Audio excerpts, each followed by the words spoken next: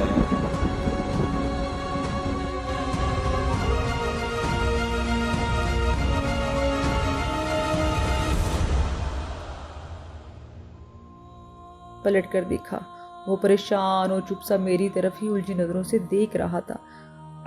تم نے مجھے پکارا؟ میں نے بے یقینی سے پوچھا۔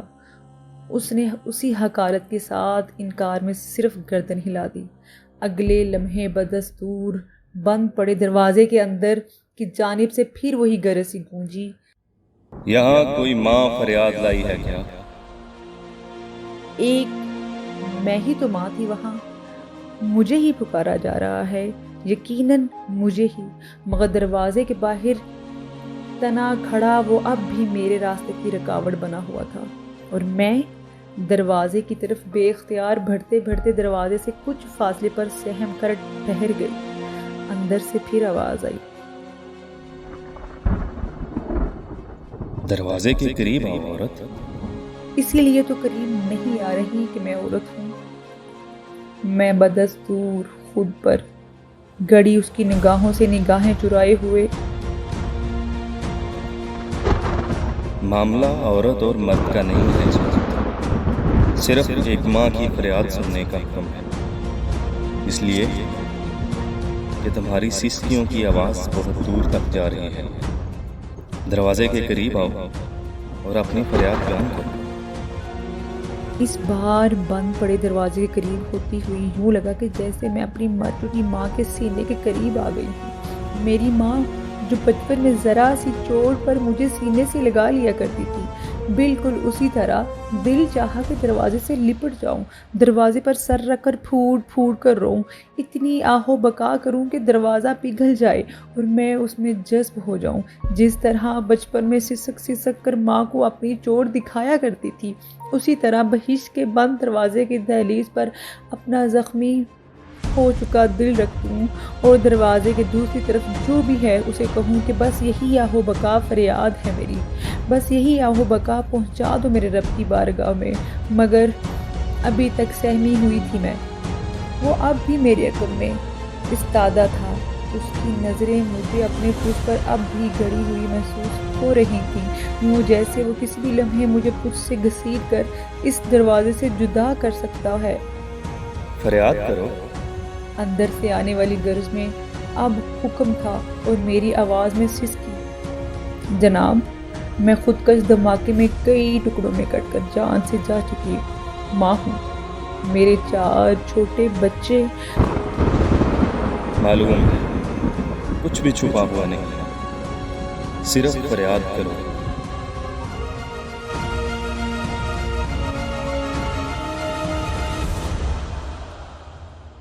میرے بچے مجھے بکھرے پڑے انسانی اعضاء میں تلاش کرتے پھر رہے ہیں۔ یہ بھی علم میں ہے، صرف فریاد کرو، ماں کی فریاد سننے کا حکم ہے۔ خود کچھ دھماکے کے اس چوراہے پر کئی ماؤں کے بیٹے لہو لہان بکھرے پڑے ہیں جناب، اور ان کی ماؤں کی فریاد گٹھڑی میں بھر لائی ہوں۔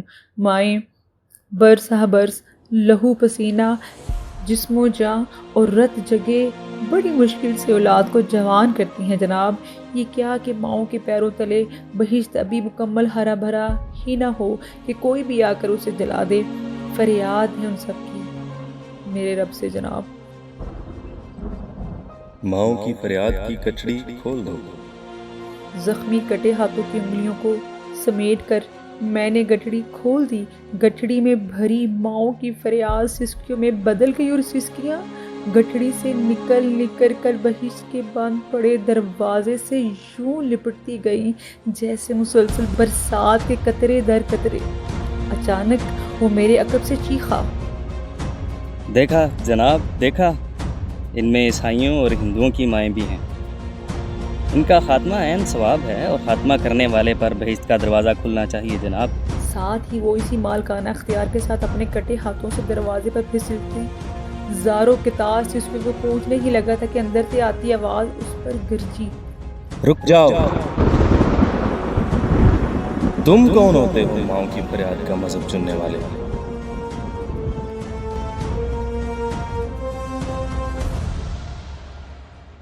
وہ ساکت سا ہو کر ٹھہر گیا۔ آواز کی گرج پر گو کہ اس کی طرح میں بھی سہم سی جاتی تھی، مگر اب وہ مجھ سے نظریں چرا رہا تھا جیسے میں اس سے نظریں چراتی رہی تھی۔ میں؟ آپ نہیں جانتے جناب کہ میں کون ہوں؟ معلوم ہے، اسی دھماکے کے خودکش بمبار ہو۔ پھر بھی آپ مجھے قریب آنے سے روک رہے ہیں۔ دروازہ کھولیے جناب، مجھے اندر آنے دیجیے۔ پورے کب سے میری منتظر ہیں اور میں کب سے باہر کھڑا ہوں۔ حوروں کو تمہارے لیے قبولیت دینے کی اجازت نہیں دی گئی۔ کیسے قبولیت کی اجازت نہیں دی گئی؟ میں سر کٹا چکا ہوں، یہ رہا میرا سر۔ میں پھٹ کر ٹکڑے ٹکڑے ہو چکا ہوں، یہ رہے میرے ٹکڑے۔ وہ دیوانہ وار اپنا سر اور ٹکڑے اٹھا کر بہشت کے بند دروازے کے سامنے لہراتا جاتا تھا اور چیختا جاتا تھا، اپنا سر اور ٹکڑے واپس اٹھا۔ سر حوروں اور بہشت کے لیے نہیں کٹایا جاتا، سر راہ حق میں کٹتا ہے۔ راہ حق بھی وہ جو کسی بے خبر اور بے گناہ پر موت بن کر نہیں ٹوٹتی، بلکہ سینہ تان کر ظلم اور ناحق کے سامنے کھڑی ہوتی ہے۔ اس مقام پر سر کٹتا ہے، ورنہ جان جس کے قبضے میں ہے اسے کسی جان کی ضرورت نہیں۔ اور یہ جو تم لائے ہو یہ گندگی کا ڈھیر ہے اور کچھ بھی نہیں۔ اس کی خون آلود آنکھوں میں آنسو کا پانی سا اترنے لگا۔ وہ مزید کچھ بول نہیں پا رہا تھا، اب گو کے بار بار اپنے پھٹے ہونٹوں کو کھولتا بھی، بس ایک ہی گھٹی سی آواز اس کے اندر سے، پھر یہ کہ فریاد کا معاملہ بڑا ہی سخت ہے لڑکے، کوئی عورت اور مرد نہیں ہے فریاد کے معاملے میں۔ فریاد کے معاملے میں کوئی مذہب بھی نہیں۔ بہشت و دوزخ سے بھی پہلے ہر چیز فریاد کی چھلنی سے گزرتی ہے۔ بڑی رفتار ہے فریاد کی، وہاں تک پہنچتی ہے سیدھی جہاں فرشتوں کے بھی پر جلتے ہیں۔ اٹھا اپنے پرزے اور لوٹ جا، ابھی ایک ماں کی فریاد کی چھلنی سے گزرے گا تیرا معاملہ۔ حوریں اور فرشتے سب ہی فریاد کے سامنے بے بس ہیں۔ اٹھا اپنے پرزے اور لوٹ جا۔